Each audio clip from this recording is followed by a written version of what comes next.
In our second phase of going from focusing on the traditional fitness to really trying to apply movement in our lives, we have to look at a really important aspect, and it's often missed in when we're trying to set up a fitness regime in our schedule in our lives.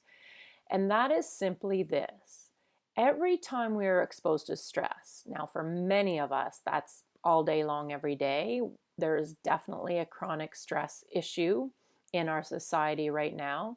So you have to assume that you're already under a certain chronic stress situation, meaning your body is not operating optimally. Your body is operating as if it's in a crisis mode. So a lot of the systems are on hold or not functioning fully, like even like your digestion, your metabolism, your immunity, all those things are operating subpar, even when it's a chronic, subtle stress situation.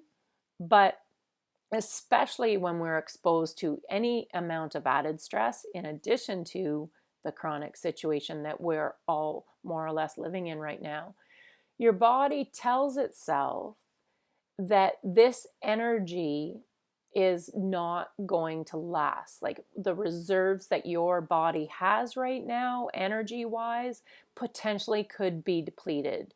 It doesn't know what is going on in the future. It just knows that there's been some added stress here. And so it needs to hang on to all the reserves that it has, meaning calories, meaning fats, all these things that you're trying to achieve with exercise is often counteractive because of the way we set ourselves up to do it and the environment we put ourselves in to achieve it. So you have to recognize that no matter how you try to implement any kind of movement or exercise in your schedule, if it adds any level of stress, even actually if it doesn't decrease your stress, that you are going to be counteracting every effort you are making to try to achieve some fitness goals.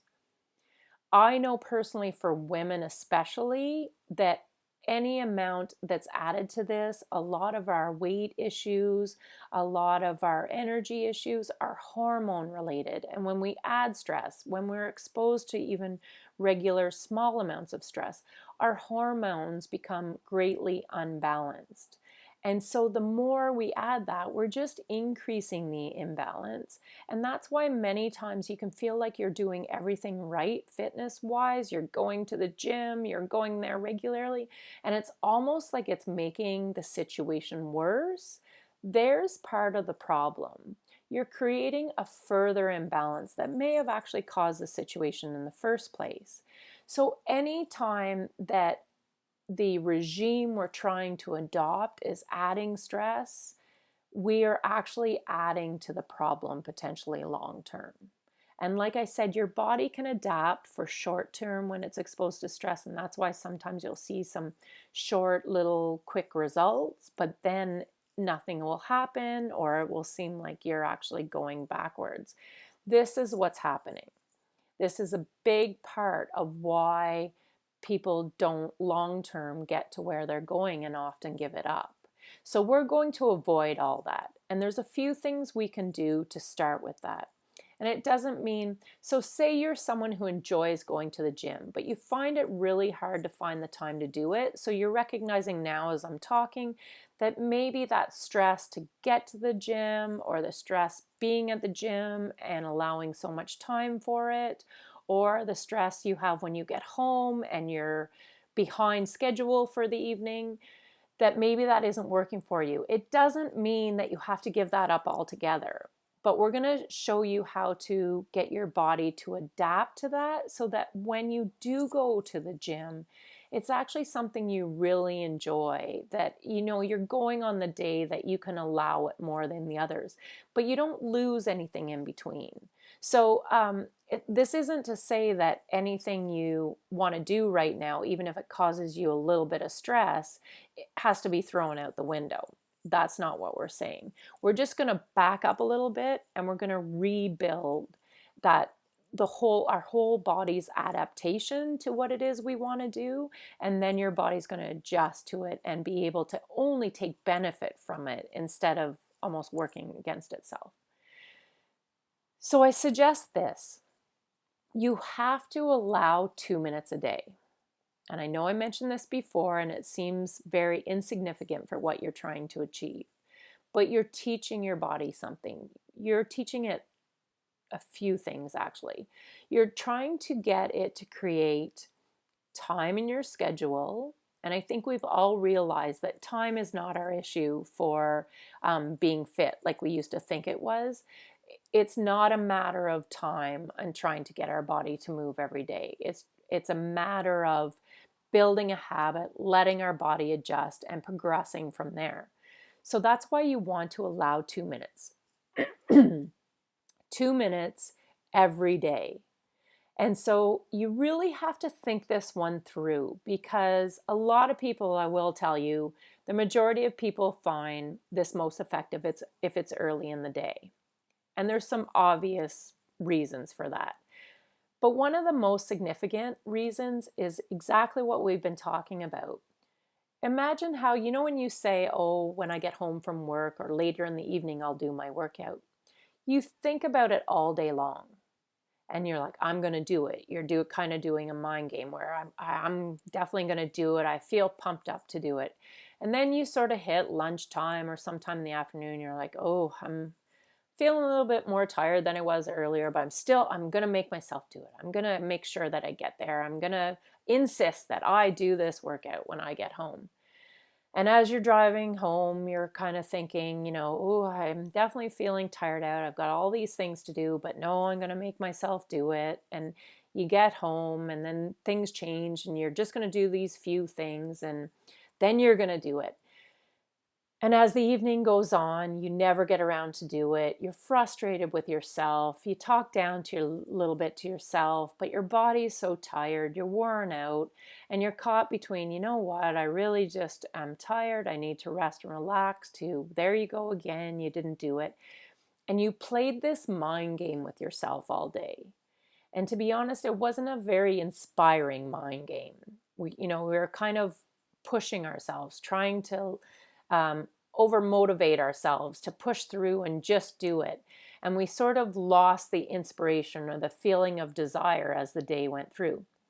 So there's many reasons why that's happening, but it is just a factor that as we go through our day, our bodies are physically going to wear down a little bit. That's why we eventually go to sleep at night, to rest and rejuvenate. So if this movement, which should be a really important priority for you, is important, you want to tend to put it earlier in the day, maybe not every day, but you at least want to target for your scheduled 2 minutes a day to be early in the day so that you have all the inspiration to do it earlier. And you know that you've accomplished the basics of your goal, so you don't sort of do this browbeating, willpower, push myself kind of mind talk all day, which in itself is exhausting. Doesn't mean it needs to be first thing when you get up. Just doing it earlier in the day will avoid a lot of what we just talked about. So you want to establish. Now, for some people, they do try to achieve it if you're going out of the home to work. They do try to do it first. It doesn't mean that it can't be done on a coffee break or on a lunch break, because you're only allowing for 2 minutes. So that's all you're asking of your body. It's not like you're going to need to change your clothes, you're going to be in a sweat, need a shower, all that kind of thing. You're actually just trying to establish that time where you're going to stop. You're going to put your body in the zone where it is prepared to do movement or exercise, and then you potentially are going to do some. Now, when the opportunity allows itself, you might do a 10-minute exercise regime, but that 2 minutes is what you need to do to establish to your system that I'm going to do this every day. We're going to develop this habit, and we are going to achieve the movement that my body needs for the day. And so as you start to, and some people actually find that, they strive for 9 o'clock in the morning, and then at 10:15 when it's coffee break, they realize they didn't do it, their coffee break's their backup plan. And for me, myself, I've always done it where lunchtime, if it's time for lunch and I haven't done anything, then it's really my worst case scenario where I am going to definitely head out, even go for a walk or do something. But for the 2 minutes, you want to establish also a time and place. So as you're trying to figure out the time, you also want some strategies for where that will be. And obviously, some place that you can more or less always guarantee will be somewhat private, or it's a trail that's nearby that you can always go to, or it's a space out in your yard or in your bedroom. I even tell people if it has to be your bathroom, you can do a very effective workout in your bathroom, and I promise to show you that. But really the idea is that no matter where you are or what you're doing, you want to have had some forethought into where that can be and how you can do it in all times and place. And the nice thing about achieving a workout that can be done in your bathroom is you can do it in a hotel room. You can do it in a quiet part of the park. You can always more or less achieve it, but develop that one sort of sacred space that's yours in your home or your workplace that you can always go to. And so you've established your time, you've established your space. You want to decide whether it's a yoga mat that you need, or you just need the carpet or the flooring that's there, if there's anything that you need to do it.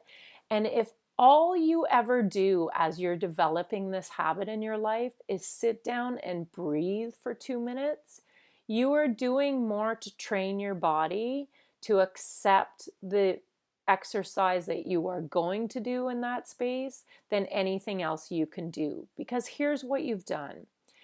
You've established the time and the place. You're going to do it enough that your body goes there. It remembers every day to go there. It doesn't become something you have to schedule. It's just something you do, and you do it regularly. And if you go and on the days you don't feel like doing anything, or when you're establishing this routine, you just sit and breathe. You are telling your body that when I am here in this time and place, it is safe. Breathing pure oxygen effectively through your system is the quickest and best way to tell your body that it is safe. So you have decreased your stress level significantly and probably told it that it can release calories and fats that it may have been harboring. So even before you move, you have done more for your system than any movement will do for you. So let's establish this. Then, once you do that effectively for 2 minutes, you can start to add in stretching moves. So the days that you're not feeling well or you're sick, you go to that place, you take some nice deep breaths, and then you stretch out your arms, your legs, your core, your neck, whatever it is that feels tight, or you just develop a bit of a routine that feels good to do every day. You've not only decreased your stress level again, you've also helped any toxins move through your body. You've helped signal to your body that your blood can flow more effectively. Oxygen can obviously flow more effectively. Your system can stretch out and process. Your organs can move things through anywhere that there may have been energy or toxins sort of stored or settled or tightness. You've helped improve all of that just by 2 minutes of sitting and stretching.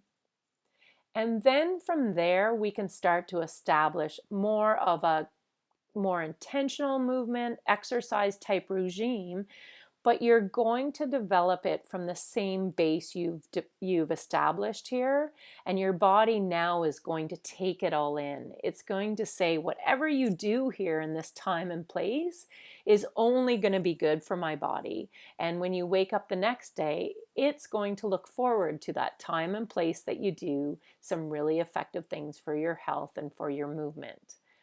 And in the next session, we will talk more about what that can be and how it can be set up to achieve all of your goals. It's actually really exciting what your body can do in a short few minutes of time.